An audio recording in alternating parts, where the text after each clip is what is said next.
My name is Sienna Avery, and the year I turned 34, I learned that an empty chair can tell the truth faster than a person ever will.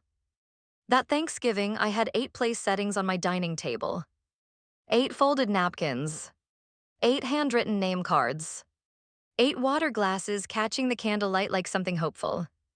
By the end of the night, every plate was still full except mine.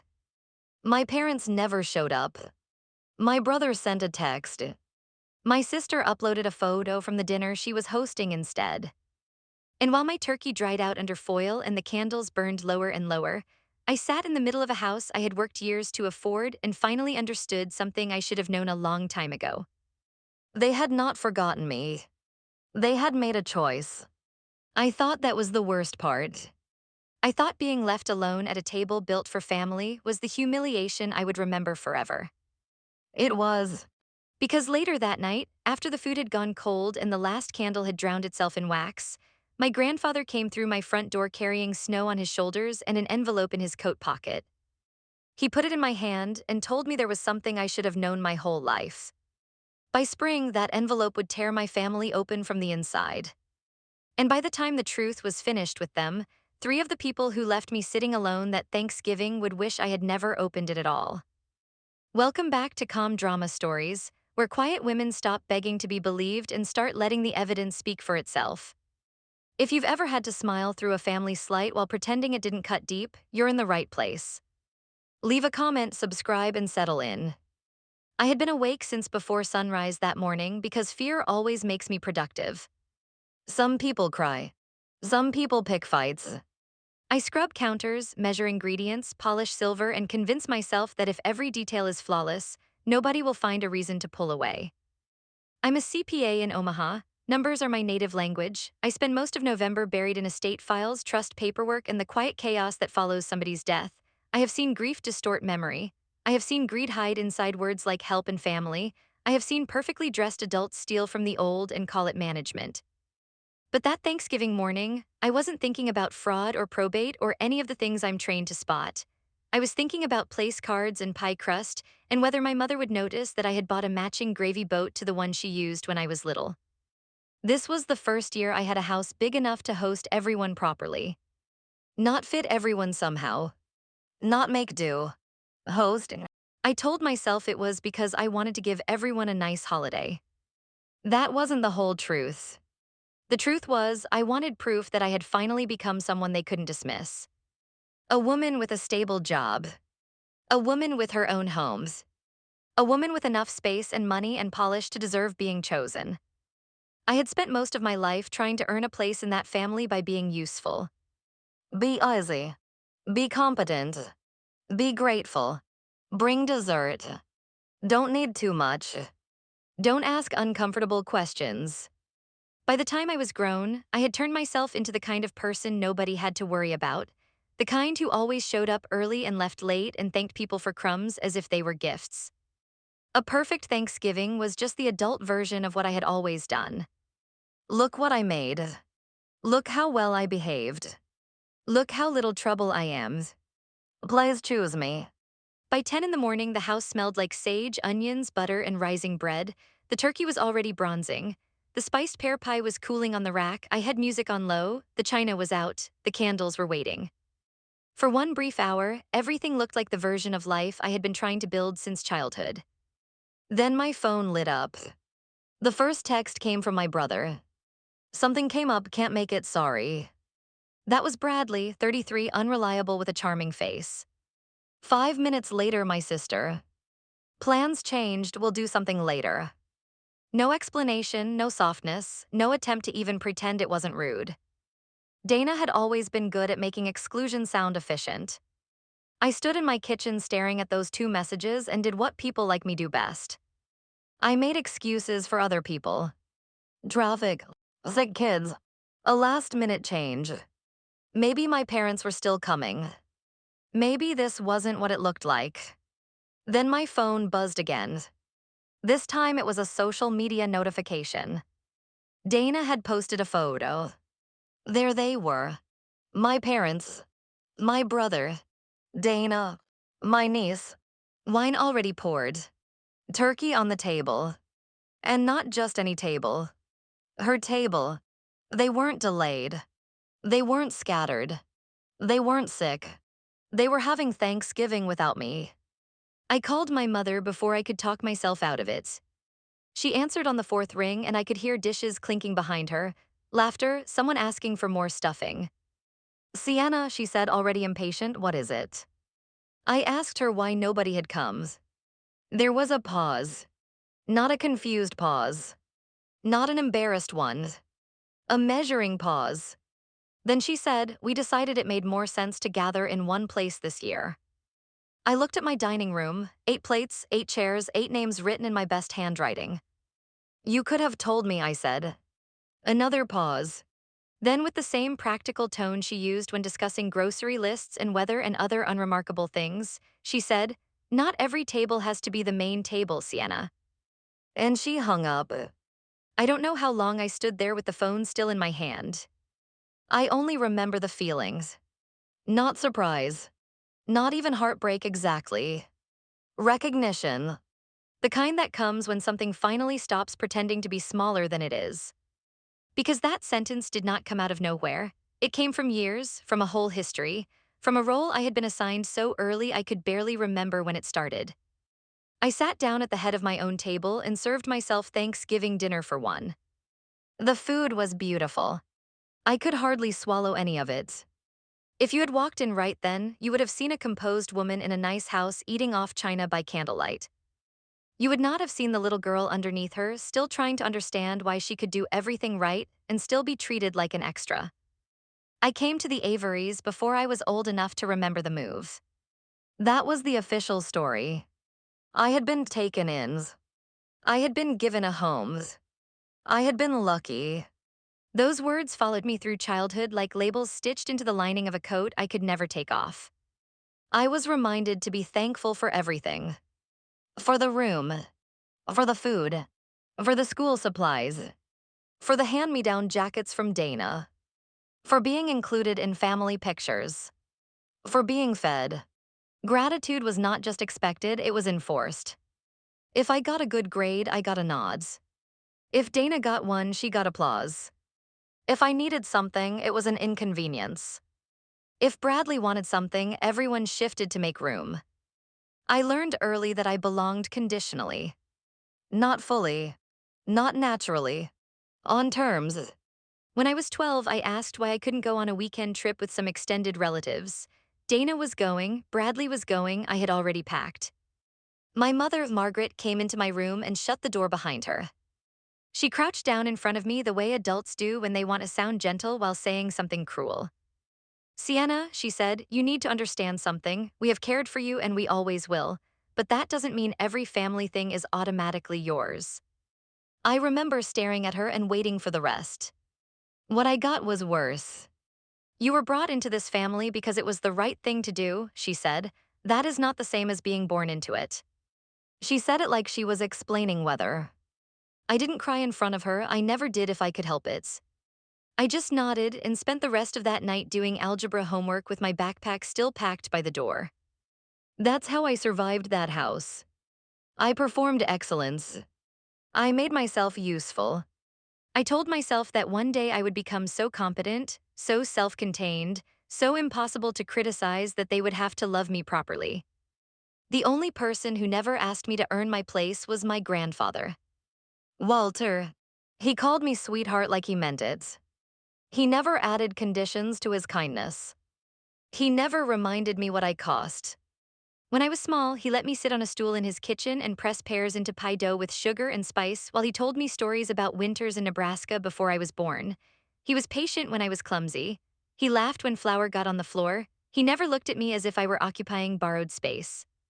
If I know what steady love feels like, it is because of him. Which is why when the doorbell rang that night, long after everyone else had made it clear they were elsewhere, I actually thought for one wild second that maybe one of them had come to apologize. But when I opened the door, it was Grandpa standing there in the dark, snow caught on his shoulders, breathing hard like the walk from the car had taken too much out of him. I got him inside immediately. His cheeks were red with cold, his hair was damp with melting snow. They told me you weren't hosting this year, he said once he was sitting down. Then his eyes moved to the dining room. The cards were still there. The candles were almost gone. I counted at Dana's, he said quietly. There were 7 at the table, I knew one was missing. I had to look away then because that small fact that he had counted undid me more than anything else had that day. I warmed him a plate, he barely touched it. His hands shook when he set down his fork. Sienna, he said, they've been putting papers in front of me for months. I sat across from him. What kind of papers? The kind old men get told not to worry about. He tried to smile, but it didn't hold. After my fall, Margaret said she would handle things. Bills, banking, the house, I let her. Some days I know what I'm signing. Some days, he looked down at his hands. Some days I sign because it's easier than listening to her explain why I should. Then he reached into his coat and pulled out an envelope. It was old, soft at the corners, the kind of paper that has been unfolded and refolded too many times. He held it for a second before giving it to me. I should have given you this years ago, he said. I was a coward. My name was written on the front. Not in his handwriting. In someone else's. I sat very still. There are moments when your body knows before your mind does. My pulse had already changed. My skin had already gone cold. What is it? I asked. He looked at me with a kind of grief that felt ancient. It's the truth, he said. If you've ever known an older person who starts a sentence with those words, you already know how heavy the room becomes. Inside the envelope were 3 things: a photograph, a letter, and an official document folded into careful quarters. I opened the document first. That's just who I am, give me a form before a feeling. It was a birth certificate. Not a copy. The original. I looked at the date, my dates. I looked at the hospital. Then I looked at the line for mothers. And the world I had been handed my whole life split cleanly in 2. The name on that line was Caroline Avery. Not stranger. Not unknown mothers. Not sealed record mystery. Avery. I read it again because sometimes the eyes need a second chance when the truth is bigger than the body can take in all at once. Caroline Avery. I looked up at my grandfather. Who is Caroline? He shut his eyes for a second. Then he answered. She was my daughter, he said, my youngest, and she was your mother. It is difficult to describe what happens when a lie you were raised inside suddenly breaks. Nothing moves and everything does. My mother's, the woman I had called my mother my whole life, was not my mother. Caroline was.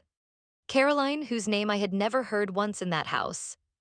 Caroline, whose face had never been pointed out in family albums. Caroline, who had been removed so thoroughly from my life that even her absence had been disguised. My grandfather told me she died in a car accident when I was almost 2. Black ice highway, a truck that couldn't stop in time. I had been in the back seat. Still alive, unhurt. And after the funeral, after the casseroles and the church flowers and the stunned silence of sudden death, the family made a decision.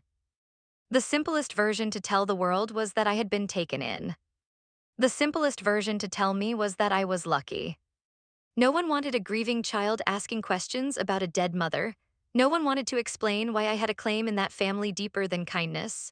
No one wanted her memory taking up space at the table. And Margaret, who had just lost a pregnancy not long before, agreed to raise me only if the story was kept clean. No ghost daughter.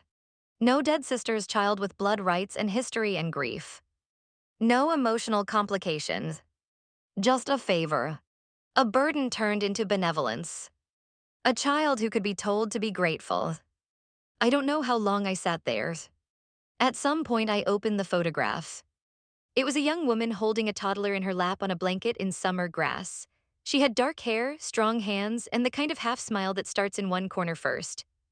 My face was not her face exactly, but it was close enough that I felt a strange, painful recognition. Not resemblance as vanity. Resemblance as inheritance. Then I opened the letters. It began, "My sweet Sienna." Nobody in that family had ever addressed me like that. Nobody. I had to stop before I could keep reading. Caroline had written it when I was a baby. Grandpa said she wrote it one night when she couldn't sleep and asked him to keep it safe in case anything ever happened. She wrote about the way I clung to her finger. She wrote that I had a determined expression even before I had any teeth. She wrote that she was scared sometimes because being a single mother was harder than she had imagined, and being judged by your own family hurt more than strangers ever could. And then she wrote the line that rearranged my life. Please make sure she grows up knowing she was never a burden to me. She was the best part of my life. I read that sentence again and again until it blurred. All my life, I had been managed like an obligation. Here was a woman, my mother, who had loved me without calculation. She had not regretted me. She had not tolerated me. She had not placed me in a house and called that enough. She had wanted me to know I was wanted. The people who took me had buried that on purpose. I asked Grandpa why. He told me because the truth would have changed everything. A child helped out of pity is expected to say thank you. A daughter of the family is different. A granddaughter is different. Blood changes who gets to ask questions. Blood changes who belongs without permission. And blood, in some situations, changes who has standing when money and property are involved. That was when Grandpa said something else. Something that pulled the whole night away from grief and into danger. I think they've been taking from me, he said. He told me that since his fall, Margaret had taken over his mail, his accounts, his appointments. His bank statements stopped arriving at the house. Papers came and went. Forms appeared. Signatures were requested. Explanations got shorter every month. I know I'm old, he said. I know I forget things, but I also know when something feels wrong. Then he looked at me the way he had when I was little and scared of thunderstorms. I need someone who can read what they've done, he said. That was the moment something in me changed. Grief was still there, so was rage. But underneath both of them, another part of me woke up. The part that works. The part that makes columns and timelines and findings. The part that doesn't need to shout. I told him I would look. The next morning, with his consent and an attorney's guidance, I started. Here is the thing people like my family never understand about people like me. They assume silence means weakness. They assume calm means compliance. They assume if you don't fight like they do, loudly, emotionally, publicly, then you are not dangerous. But I don't fight with noise. I fight with records. I fight with dates. With statements. With missing balances and forged justifications and memo lines that tell the truth by accident. Margaret had built her authority out of intimidation and habits. I built mine out of documentations. Within days, the pattern was obvious. A power of attorney had been signed 6 weeks after Grandpa's fall, naming Margaret as agent. That alone was not suspicious. Families do that all the time. What mattered was what happened afterwards. Money began moving. First in moderate amounts, then larger ones. 12,000 to Dana labeled loans. 9,000 to Bradley, also loans. Payments toward a vehicle. Repairs on a roof Grandpa did not live under. Home upgrades to properties that were not his. And then I found the account that made me physically ill. It was an older account, one Grandpa had maintained for years. There were handwritten notes in old files referencing it. My name appeared beside it once in Grandpa's handwriting from long ago. That was when I went back to Caroline's letter and read more carefully. Near the end, she mentioned that she had been saving for me. Not much, she said. Cleaning houses didn't leave much room for savings, but she had put money aside bit by bit so I would never have to feel like someone's charity. Grandpa had added to it over time and kept it for me. That account, the account tied to my mother's labor, my grandfather's love, and the future they had wanted me to have, had been nearly emptied. Not for care. Not for medical need. Not for the old man whose name was on it. For family spending. For convenience. For their own children. They had spent my dead mother's savings while telling me all my life I should be grateful anybody kept me at all. There are pains that make you cry. And then there are pains that turn your bones to glass for a second before they harden into something sharper. I found evidence they were also preparing a new will. Drafts, emails, attachments, revisions. Bequests removed, names cut, distribution shifted. There was even a sale packet for Grandpa's house, the house Caroline had grown up in progress. They were not just helping themselves here and there. They were clearing the field. I took everything to an elder law attorney named Joan Peterson. Joan had gray hair, sensible shoes, and the calmest face I have ever seen on a woman about to hear a family horror story. I laid it all out. The power of attorney, the transfers, the drained account, the draft will, the possible sale. She listened without interrupting and then said what good lawyers always say when the situation is bad. This may be more than poor judgment. She explained the options: formal accounting, emergency petition, adult protective services report, motion to suspend authority, possible fiduciary oversight. No dramatics, no guarantees, just process. Which was perfect. My family had always depended on confusion, shame, and speed. Process is slow, cold, and very hard to manipulate once it starts. They found out I was looking sooner than I wanted. Margaret called me 2 days later. "I hear you've been asking questions about your grandfather's accounts," she said. "I have," I told her. "That is not your place. He asked me to.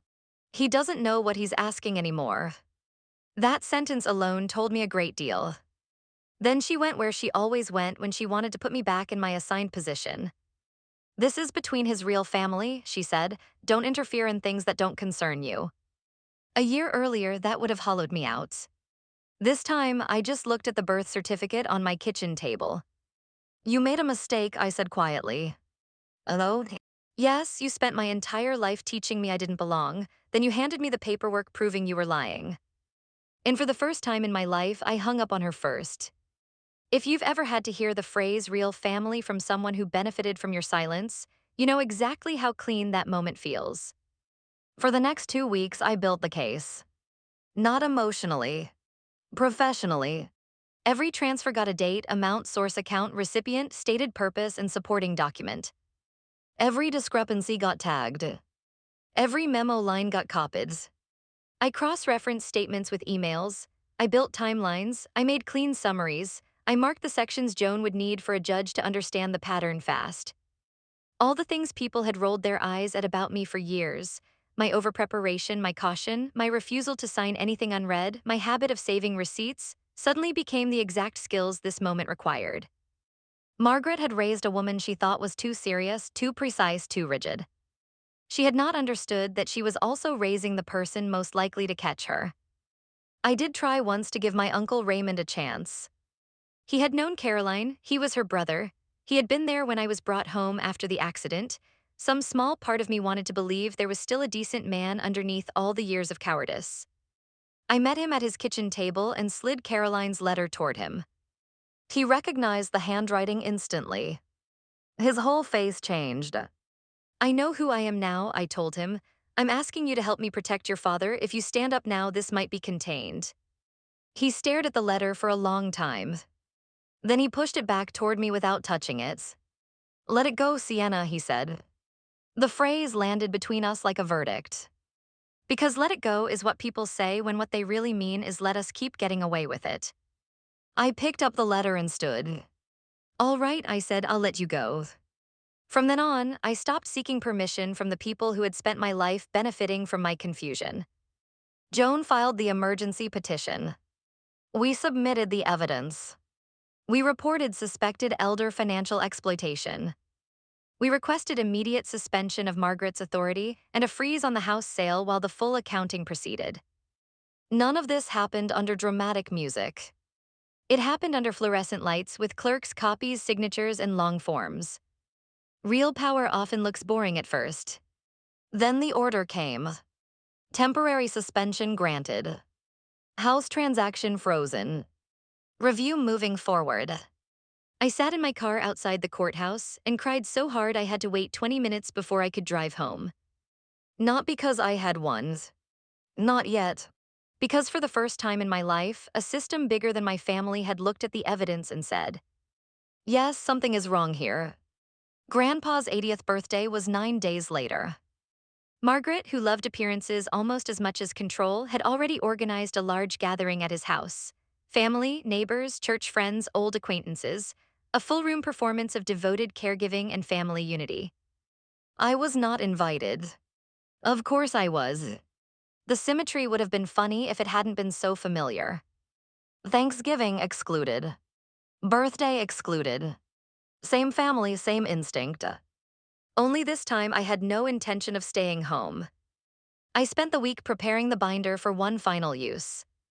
Tab by tab, clean copies, key excerpt, court order in front, supporting records behind. And the night before the party, I did something that surprised even me. I baked the spiced pear pie. Not as a peace offering, not as nostalgia, as a witness. Because that recipe belonged to Caroline, it had lived in my hands all these years without explanation, and I was finally done bringing only paperwork to rooms that had erased her. I wanted something of hers there too, something warm, something undeniable in a different way. The next afternoon, I parked in front of the house where she had grown up. Lights in every window, cars up the block, banner on the porch. I sat there a full minute with the binder on one seat and the pie on the other. Then I got out, walked up the path, and went in through the front door. The room went quiet almost immediately. My uncle saw me first, then Dana, then Bradley, then Margaret, who started moving toward me before I had even closed the door. "What are you doing here?" she said through a smile too bright to be real. Before I could answer, my grandfather's voice cut across the room. "She stays." Everybody turned. He was in his chair near the fireplace, one hand gripping the armrest, eyes clearer than I had seen them in weeks. "She stays," he said again, "and all of you are going to listen."